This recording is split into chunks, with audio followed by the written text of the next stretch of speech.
지금 전 세계 경제는 왜 동시에 휘청이고 있는 걸까요? 우리가 매일 마주하는 물가 상승, 이자 부담의 증가는 대체 어디서부터 시작된 것일까요? 단순히 경제 지표 몇 가지로는 설명하기 어려운 복잡한 질문들이 우리를 둘러싸고 있죠. 마치 거대한 퍼즐 조각들이 제멋대로 흩어져 있는 것처럼 현재의 불안한 경제 상황은 그 원인을 쉽게 가늠하기 어렵게 만듭니다. 하지만 이 복잡한 현상 속에는 분명한 연결고리들이 존재하고 그 고리들을 하나씩 맞춰나가다 보면 우리는 현재의 위기가 어디에서 비롯되었고 또 앞으로 어떻게 전개될지 그 흐름을 이해할 수 있을 겁니다. 우리가 겪는 경제적 혼란의 시작점은 바로 2020년 전 세계를 덮쳤던 코로나19 팬데믹으로 거슬러 올라갑니다. 바이러스가 확산되면서 각국 정부는 사람들의 이동을 제한하고 공장을 멈춰 세우는 강력한 봉쇄 조치를 단행했죠. 상상해보세요. 전 세계의 수많은 공장들이 동시에 문을 닫고 노동자들이 생산 라인에서 이탈하는 모습으로 마치 거대한 컨베이어 벨트가 갑자기 멈춰버린 것처럼 전 세계의 생산 활동은 일순간 마비되고 말았습니다. 당연히 상품 생산의 차질이 빚어졌고 이는 곧 공급망 전체를 뒤흔드는 불안의 씨앗이 되었습니다. 생산이 줄어들자 물건을 실어 나르는 물류 시스템에도 비상이 걸렸습니다. 항구에는 배들이 정체되고 컨테이너는 제때 회수되지 못해 텅 빈 채로 쌓여만 갔죠. 운송 비용은 천정부지로 치솟았고 그 여파는 전 세계로 퍼져나가며 물건의 흐름을 방해했습니다.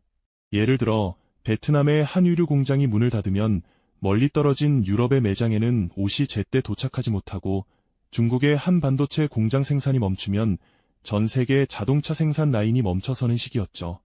이처럼 작은 생산 차질이 전 지구적 규모의 파급 효과를 일으키는 현상을 우리는 직접 목격해야만 했습니다. 엎친 데 덮친 격으로 2022년 발발한 러시아 우크라이나 전쟁은 이미 불안정했던 글로벌 공급망에 치명타를 가했습니다. 러시아는 주요 에너지 공급국이며 우크라이나는 곡물 생산의 핵심 국가였죠. 전쟁으로 인해 이들의 생산과 수출이 막히면서 원유와 천연가스 가격은 폭등하고 식량 가격마저 들썩이기 시작했습니다. 상상해보세요. 빵을 만드는 밀가루도 공장을 돌리는 에너지도 구하기 어려워지는 상황을요. 전쟁은 단순히 특정 지역의 분쟁을 넘어 전 세계인의 식탁과 산업활동에 직접적인 영향을 미치는 거대한 물류대란을 촉발시켰습니다. 이 모든 상황이 맞물리면서 우리는 마트 진열대가 텅 비어 있거나 평소보다 훨씬 비싼 가격표를 마주해야 하는 기이한 경험을 하게 되었습니다. 자동차를 주문하면 몇 달을 기다려야 하고 가전제품을 사려면 재고가 없어 발을 동동 구르는 일도 흔해졌죠. 생산은 줄고 물류는 막히니 자연스럽게 물건의 희소성은 높아졌고 이는 곧 우리가 매일 체감하는 물가 상승으로 이어졌습니다. 팬데믹과 전쟁이라는 두 개의 거대한 파도는 전 세계 공급망이라는 거대한 배를 흔들었고 그 결과 우리는 지금껏 경험해보지 못한 경제적 혼란의 한복판에 서게 된 것입니다. 이처럼 공급망의 역설이 낳은 물가 상승은 또 다른 경제적 파장을 예고하고 있습니다. 물가 상승의 그림자가 짙어지는 가운데 우리는 이제 에너지와 원자재라는 또 다른 거대한 파고를 마주하게 됩니다. 전 세계 경제를 뒤흔들었던 팬데믹의 여파가 채 가시기도 전에 러시아 우크라이나 전쟁이라는 충격적인 사건은 국제 정세를 급격히 얼어붙게 만들었죠. 이 전쟁은 단순히 두 나라의 국지적인 충돌을 넘어 전 세계 에너지 시장에 거대한 폭풍을 몰고 왔습니다. 러시아가 세계적으로 손꼽히는 원유와 천연가스 공급국 중 하나라는 점을 감안하면 이 갈등이 에너지 가격에 미치는 영향은 실로 엄청날 수밖에 없었죠. 전쟁으로 인해 러시아산 에너지 공급이 불안정해지자 국제 유가는 마치 하늘 높은 줄 모르고 치솟는 풍선처럼 폭등하기 시작했습니다. 천연가스 가격 역시 마찬가지였죠. 유럽을 비롯한 많은 국가들이 러시아 에너지에 크게 의존하고 있었기에 갑작스러운 공급 차질은 국가 경제 전반에 심각한 위협으로 다가왔습니다. 길게는 수십 년간 안정적으로 유지되던 에너지 공급망이 한순간에 뒤흔들리면서 에너지 비용은 기업과 가게 모두에게 감당하기 어려운 수준으로 불어나기 시작했습니다. 상상해보세요. 공장을 돌리는데 필요한 전기료가 몇 배로 뛰고 난방비 고지서에 찍힌 숫자를 보고 한숨을 쉬는 우리의 모습은 더 이상 낯설지 않죠. 여기에 중동 지역의 불안정한 정세까지 더해지며 상황은 더욱 복잡해졌습니다. 원유 생산의 핵심 지역인 중동에서 긴장이 고조될 때마다 전 세계는 숨죽이며 유가를 주시할 수밖에 없었죠.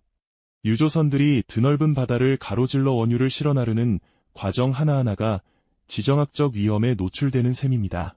이러한 에너지 가격의 폭등은 단순히 주유소에서 기름값이 오르는 문제로 끝나지 않습니다. 모든 산업의 기초가 되는 에너지 비용이 상승하면 제품을 만들고 운송하는 모든 과정의 원가가 함께 올라갑니다. 이는 결국 소비자 물가 상승으로 이어지는 핵심 고리가 되죠. 예를 들어볼까요? 공장에서 물건을 생산할 때 드는 전력 비용이 오르고 그 물건을 소비자에게 전달하기 위한 트럭의 유류비도 함께 상승합니다. 농업 역시 마찬가지입니다. 비료 생산과 농기계 운영에 필요한 에너지가 비싸지면 밥상에 오르는 식료품 가격도 자연스럽게 오를 수밖에 없는 구조죠. 결국 에너지 가격의 급등은 거의 모든 상품과 서비스의 가격을 밀어올리는 강력한 도화선이 되는 것입니다. 이러한 연쇄적인 파급 효과는 우리가 매일 마주하는 생활 물가 상승의 가장 큰 원인 중 하나로 작용하고 있죠. 에너지뿐만이 아닙니다. 전쟁과 국제 정세 불안정은 핵심 원자재 시장에도 지대한 영향을 미쳤죠. 반도체 생산에 필수적인 희귀 광물에 이르기까지 다양한 원자재의 공급망이 교란되고 가격이 치솟았습니다. 러시아는 니켈, 팔라듐 등 특정 광물의 주요 생산국이기도 합니다. 이러한 원자재 공급의 불안정은 전 세계 산업 생산에 직접적인 타격을 입히게 됩니다. 자동차를 만들든 스마트폰을 만들든 혹은 건물을 짓든 필요한 원자재를 제때 확보하지 못하거나 터무니없이 비싼 값에 사와야 하는 상황이 벌어진 거죠. 광산에서 캐낸 광물이 복잡한 가공 과정을 거쳐 최종 제품으로 탄생하기까지 수많은 단계를 거치는데 각 단계마다 원자재 가격 상승에 압박이 전가되는 셈입니다. 이는 결국 기업들의 생산 비용을 증가시키고 기업들은 마진을 유지하기 위해 제품 가격을 올릴 수밖에 없습니다. 그 결과는 고스란히 소비자에게 전가되어 우리는 더 비싼 값의 물건을 구매하게 되는 악순환에 빠지게 되죠. 지정학적 갈등이 단순히 국경 너머의 문제가 아니라 우리 지갑 속돈의 가치를 떨어뜨리고 삶의 질에 직접적인 영향을 미치는 강력한 무기가 되고 있는 셈입니다. 이처럼 에너지와 핵심 원자재 가격의 폭등은 전 세계 경제를 뿌리부터 흔들고 있습니다. 기업들은 생산 비용 증가로 어려움을 겪고 소비자들은 치솟는 물가에 허리띠를 졸라매야 하는 상황에 처했죠.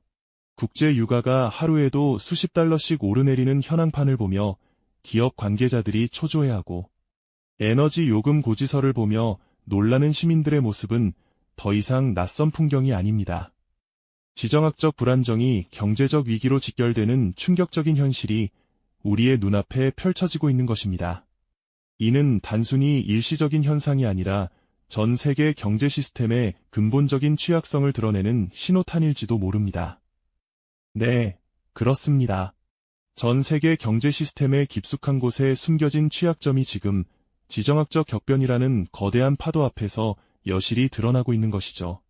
단순히 먼 나라의 갈등으로 치부할 수 없는 이 불안정은 곧바로 우리의 삶 속 물가와 직결되며 마치 거대한 무기처럼 전 세계 경제를 겨누고 있습니다. 특히 러시아 우크라이나 전쟁은 유럽의 에너지 지형을 완전히 뒤흔들었죠. 러시아산 천연가스 공급이 줄어들자 유럽 각국은 에너지 대란에 직면했고 이는 곧바로 국제 천연가스 가격을 하늘 높은 줄 모르고 치솟게 만들었습니다.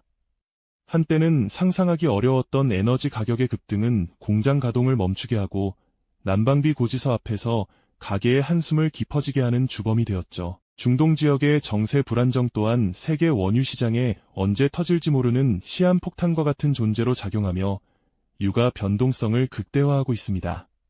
사막 한가운데서 솟아나는 검은 황금의 가격이 국제 정세의 미묘한 변화에 따라 출렁일 때마다 전 세계 산업 현장과 소비자들의 지갑은 그 여파를 고스란히 감당해야 하는 상황에 놓이는 것입니다. 이러한 에너지 가격의 폭등은 단순히 연료비 상승에서 그치지 않습니다. 석유나 가스는 거의 모든 산업의 생산 과정에 필수적으로 사용되는 핵심 동력이죠. 원자재를 운반하는 유조선부터 공장에서 제품을 만들어내는 기계까지 에너지는 산업의 혈액과도 같습니다. 이 혈액의 가격이 치솟으면 당연히 모든 생산 비용이 상승하게 됩니다. 철광석, 구리, 니켈과 같은 핵심 광물 자원 역시 마찬가지입니다. 특정 지역의 편중된 공급망은 지정학적 갈등 앞에서 쉽게 무력화될 수 있고, 이는 곧 원자재 가격의 급등으로 이어져 제조업 전반에 압박을 가하게 됩니다. 이처럼 에너지와 원자재 가격이 연쇄적으로 상승하면 결국 소비자가 구매하는 모든 제품과 서비스의 가격이 오르는 인플레이션의 악순환에 빠지게 되는 것이죠. 마치 거대한 톱니바퀴가 맞물려 돌아가듯 지정학적 리스크가 경제 전반의 물가 상승을 부추기는 충격적인 현실이 펼쳐지고 있는 것입니다. 그렇다면 이 복합적인 위기 속에서 우리 한국 경제는 어떤 현실에 직면하고 있을까요? 대한민국은 수출에 대한 의존도가 매우 높은 개방 경제 구조를 가지고 있습니다. 이는 글로벌 경제가 호황일 때는 큰 이점으로 작용하지만 지금처럼 전 세계가 동시에 휘청이는 시기에는 오히려 커다란 취약점으로 다가오죠. 세계 각국의 공장들이 에너지 가격 상승으로 생산을 줄이고 소비자들이 물가 부담에 지갑을 닫는다면 한국 기업들이 만들어내는 제품을 구매할 여력 또한 자연스럽게 줄어들 수밖에 없습니다. 글로벌 공급망 교란은 우리 기업들의 생산에도 직접적인 타격을 입히고 있습니다. 핵심 부품이나 원자재를 제때 공급받지 못해 생산 라인이 멈추거나 운송 비용이 천정부지로 치솟아 채산성이 악화되는 일은 더 이상 남의 이야기가 아닙니다. 여기에 더해 미국을 필두로 한 전 세계적인 고금리 기조는 한국 경제에도 무거운 짐을 지우고 있습니다. 기업들은 투자 자금을 빌리는데 더 많은 이자를 내야 하고 이는 곧 새로운 사업 확장이나 기술 개발을 주저하게 만들죠. 가계 또한 주택대출을 비롯한 각종 대출 이자 부담이 눈덩이처럼 불어나면서 소비 심리가 위축되고 이는 다시 내수 경제의 활력을 떨어뜨리는 악순환으로 이어집니다. 무엇보다 에너지를 거의 전량 수입에 의존하는 한국으로서는 에너지 불안정이라는 삼중고가 가장 치명적일 수밖에 없습니다. 국제 유가와 천연가스 가격이 오를 때마다 막대한 외화를 지불해야 하고 이는 곧 무역수지 악화와 원화 가치 하락으로 이어져 경제 전반의 부담을 가중시키죠. 정부는 치솟는 물가를 잡기 위해 금리를 올릴 수밖에 없고 이는 다시 가계와 기업의 부담을 키우는 딜레마에 빠져 있습니다. 이처럼 글로벌 공급망 교란, 고금리, 그리고 에너지 불안정이라는 거대한 파고가 동시에 몰려오면서 우리 한국 경제는 그 어느 때보다 녹록지 않은 상황에 처해 있는 것입니다. 이 복잡한 외부 환경 속에서 한국 경제가 처한 현실을 직시하고 정부와 기업, 그리고 가계가 각자의 위치에서 어떤 지혜로운 대응 전략을 모색해야 할지 심각하게 고민해봐야 할 시점인 것이죠. 오늘 우리가 나눈 이야기는 단순히 과거의 사건들을 나열하는 것을 넘어 오늘날 우리가 겪는 경제적 어려움이 어디서 왔는지 정확히 이해함으로써 미래를 대비하고 현명한 선택을 할 수 있는 중요한 통찰력을 제공합니다. 전 세계 경제는 예측 불가능한 변수들로 가득하지만 과거의 위기를 극복했던 인류의 지혜와 연대, 그리고 혁신이 결국 해답이 될 수 있음을 우리는 믿어야 합니다. 그렇다면 이 거대한 경제의 경랑 속에서 한국은 어떤 독자적인 생존 전략을 펼쳐나가야 할까요?